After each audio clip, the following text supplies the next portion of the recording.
Dumating po yung isang sa mga pinamatinding challenge namin. Ano yun? Nagsisimula po magnegosyo, lumabas po yung bunso kong kapatid. Ngayon po, nung time yan, 2012 po yan. High school po ako, nag-aaral ako. Okay? Kaya nang inisip ko agad, pagkagaling ng school, makauwi. Bakit? Kasi alam ko po, gagawin ng mga magulang ko first 5 class, walang maiiwan sa bunso kong kapatid. Okay, sasabihin ko sa mga klase ko, sa mga tropa ko, tita, sabihin ko, yung mga pre, sabayan lang tayo mag-aral, mag-groupies, gumawa ng project. Okay, hindi ko sasabihin mag-aalaga ako ng bata. Bakit laki-laki kong tao, mag-aalaga ako ng bata? Di ba? Okay, pag nakita yung puso kong kapatid, ni RB, pantay bata ka naman pala. O, yung RB, yung kapatid mo, pakainin mo na. O, RB, ilang taong ka palang bata ka ka na. Alam niyo po, lahat yan masakit. Bakit po? Lalaki po ako eh. May pride ako eh. Pero lahat po yung binaniwala ko. Tanongin sa akin, bakit? Bakit? Kasi alam ko po, sa simpleng paraan na pag-aalaga ko ng kapatid ko, napapagaan ko po yung hirap at sakripisyo na ginagawa ng mga magulang ko. Yes! Bakit? Kasi malinaw po sa akin na gusto nila mabago buhay namin. Sino po dito may mga anak? May mga anak po, may mga anak. Alam niyo po, yung mga anak niyo, yung gamitin yung isa sa mga malalim yung dahilan, bakit niyo gagawin First Vita Plus? Pag sila po ang ginamit yung malalim na dahilan, sinasabi ko po sa inyo, talagang gugustuhin niyo na mabago buhay niyo. O maganda po niya, kaalaga ko po sa kapatid ko, ay ito na po siya ngayon. O cute na cute, parang kuya niya. O, di ba? O syempre, hindi lang po kami magkapatid, pinago ng First Vita Plus, buong pamilya po namin. Ito lang po yung pamilya namin. Diba? O talaga po, ano mga pala yan? Talaga naman nababago po buhay namin. From before, malayo na po. Kaya dyan na po ako nagsimula magtanong. Sabi ko, ano ba meron sa First Vita Plus? Bakit nababago buhay namin? Bakit nawawala yung hirap? Bakit umaasenso kami? In short po, umupo lang din ako dyan. Nakita ko lang din yung magandang programa. Ang ganda, may 5 gulay. Ang lupit, may magandang kitaan. Sa dami na napakinggan ko, wala akong naiintindihan. Kagaya ng katabi mo ngayon. Nga? Pero isa lang po yung naalala ko. Alam niyo kung ano yun? Ano yun? Hindi yung 1515. Nga mga kung ikaw 1515 lang. Ang naalala ko po na, sabi nung nagsasalita sa harap, kahit bata daw po ako, kaya kong baguhin yung buhay ko. Yes! O ano po ginawa ko? Nasabi lang daw, aralin, ikwento. Ito yung ginawa ko, inaral ko. 15 years old po ako noon, sinimulan ko aralin First Vita Plus. Hindi ko na tinignan ano edad ko. Kasi sabi na iba, RB, ang bata mo ah. Nagnenegosyo ka na, nakikipagsabayan ka na sa mga edad. Yun din po ang isang rason ko bakit ko ginawa Vita Plus. Bakit? Gusto kong patunayan na kahit bata ka, kaya mong magnegosyo. Yes! Ano po suggestion ko sa inyo, sa mga magulang mo dito? Nakita nyo na Vita Plus. The best na pwede nyong gawin, ipakita nyo rin po sa mga anak nyo. Yes. Kasi kung nagawa ko po, sigurado kaya din nilang gawin.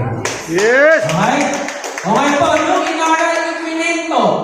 Sabi ko sa inyo, bago ikwento, aralin nyo muna. Nung naaral ko, ikwento ko sa mga kaklase, especially mga magulang ng mga kaklase ko po. Ninong, ninang, tito, tita, kahit po yung mga boss ko sa OJT ko, naka-uniform pa ako niyan. Ikwento ko Vita Plus. Yes. Bakit? Kaya bakit hindi ko nahihiya?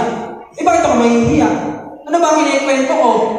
Produkto na pwedeng makatulong sa kanila at negosyo pwedeng pagkakitaan nila. Bakit ako mahihiya? Tama, tinutulungan ko na nga sila eh. O, maganda po nyo, kakakwento na kabuo ng grupo. Sabi ko po sa inyo, hindi nyo ito kaya gawin mag-isa. Ang swerte po natin, bakit ito ang negosyo pinagtutulungan ng lahat? O, nung nakabuo ng grupo, nagsasalita na po sa harap ng maraming tao ngayon. O, maganda po, yung 23 years old sa harapan nyo, family business na po namin siya ginagawa ngayon. Buong pamilya, ginagawa First Vita Plus. At ako po, kumikita na 120,000 isang buwan. Wow! O, pwede na ba? Aba, pwede na. 120,000 isang buwan? Aba, hindi nyo po mamupulot sa labas yan. Pero ang point ko po, hindi ko siya pinapakita para ipagmayabang. Gusto ko lang po kayong inggitin. Ay, hindi. Okay? Kaya ko po siya pinapakita para patunayan po na seryoso yung negosyo natin. Seryoso na kayang baguhin buhay mo. Ngayon po, yung 120,000 na yan, hindi naman nawawan na pupunta kung saan yan. Kasi po, isang dahilan ko, bakit ko ginawa Vita Plus, para po makatulong sa magulang ko. At ang pinakasimpleng paraan po para makatulong sa magulang, ang naisip ko, mapag-aral ko sarili ko. Yung kahit pag-aaral ko, maangkin ko na. Ano po ang ginawa ko? Nangarap po ako mapag-aral sa school at kursong gusto ko na ako dapat magbayad. Ano po yun? Nangarap po ako mag-aral sa De La Salle University, Manila. Wow! Alam niyo po, nung sinabi ko po sa mami ko, sabi ko sa kanya, "Mi, gusto ko mag-aral sa La Salle." Ngayon po, ang sagot sa akin, hindi ko makakalimutan. Ang sagot po sa akin, "Anak, maganda sa La Salle. Pero yung kuya mo, nag-aaral ng culinary arts sa barko, cruise lining po. Yung bunso kong kapatid, kahit po liliit-liit yun, sa academy nag-aaral. Ibig sabihin po, medyo mahirap. Tama po? Alam niyo po ba yung De La Salle? Alam po natin, di ba, hindi siya biro. Isa po sa mga pinakamahal na pinag-aaralan. Ano po, ginawa ko? Nung sinabi kong hindi kaya ng mga magulang ko, hindi ko pinaalam sa kanila. Nag-apply po ako sa De La Salle University, Manila. Ngayon, ano po ginawa ko? Ako po nagbayad ng sarili ko entrance exam nung nagsisimula ako sa Vita Plus. Galing po sa checking ko. Nagsisimula ako. Kailan lang po nalaman ng mga magulang ko? Nalaman lang po ng mga magulang ko nung nag-email sa akin yung La Salle. Sabi, "Dear Arnold Vincent, congratulations, nakapasa ka." Alam niyo po, hindi ako makapaniwala. Sa sobrang baliw ko, wala pa pong pasok, wala pang schedule, wala pang teacher, wala pa mga kaklase ko.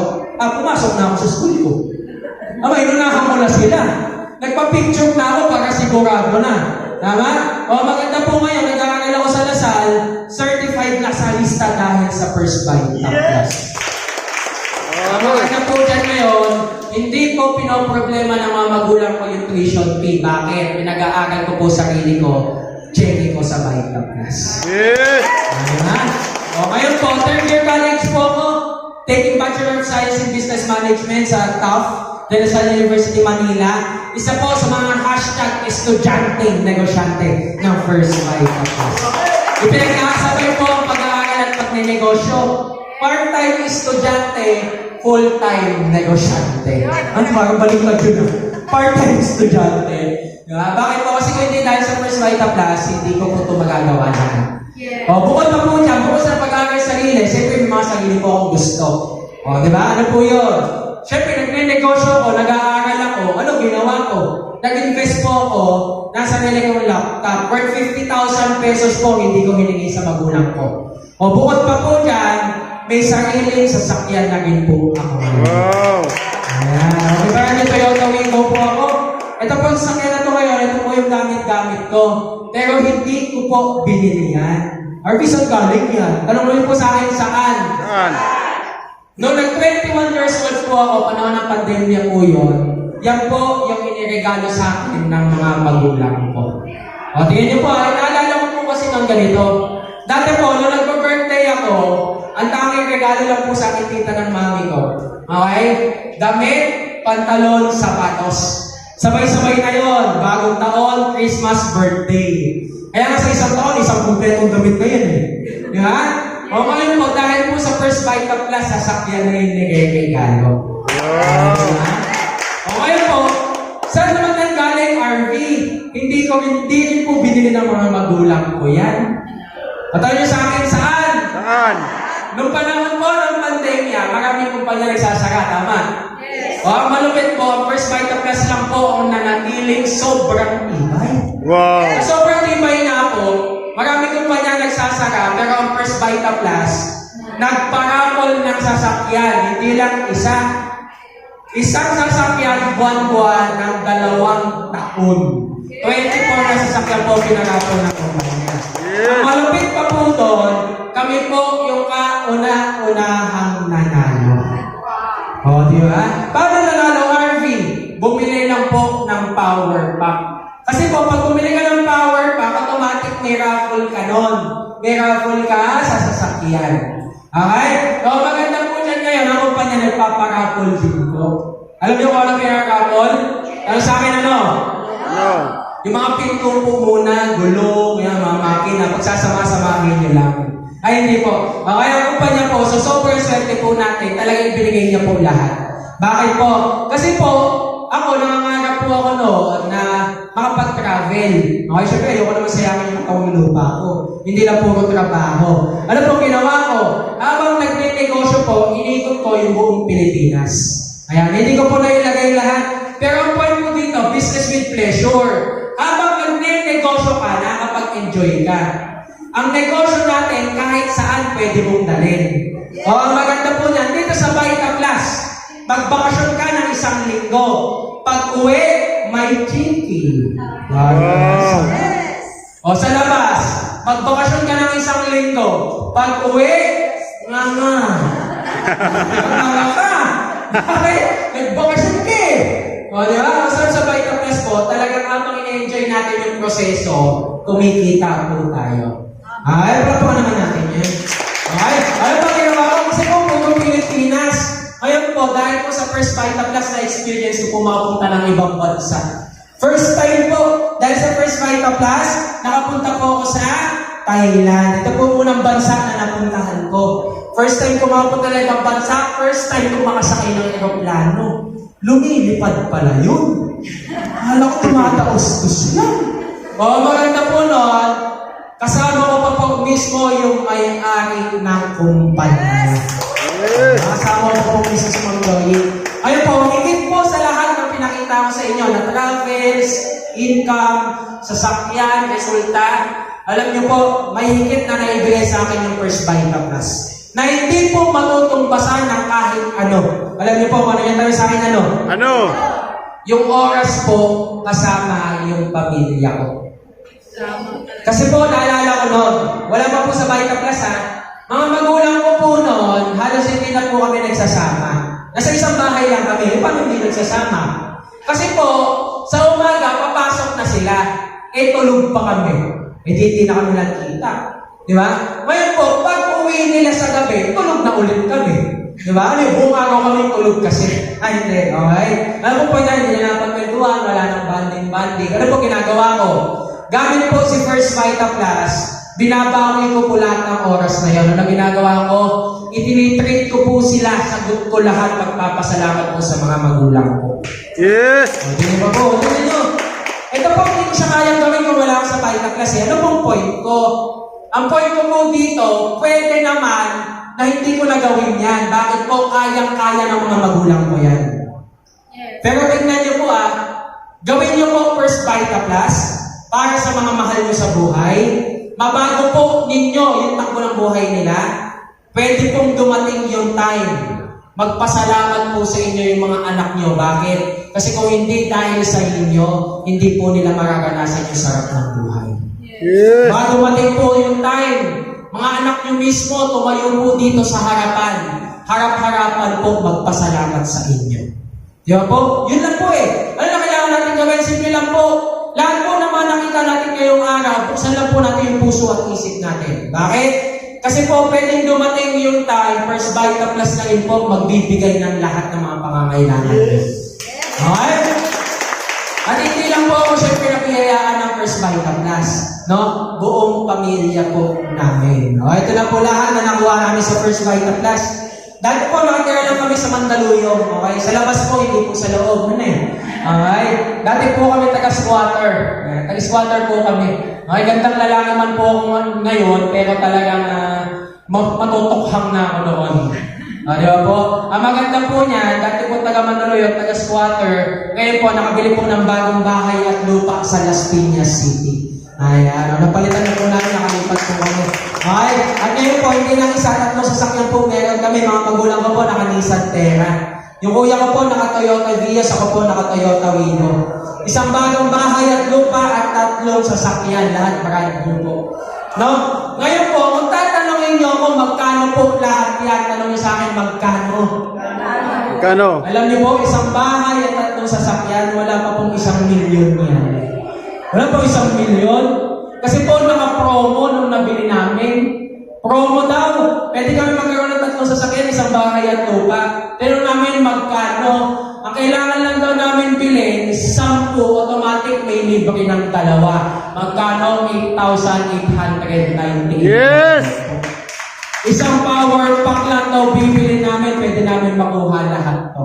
O, maganda po nun, dahil sa isang power pack na yon, nakuha po namin lahat ng pangarap namin. Di ba?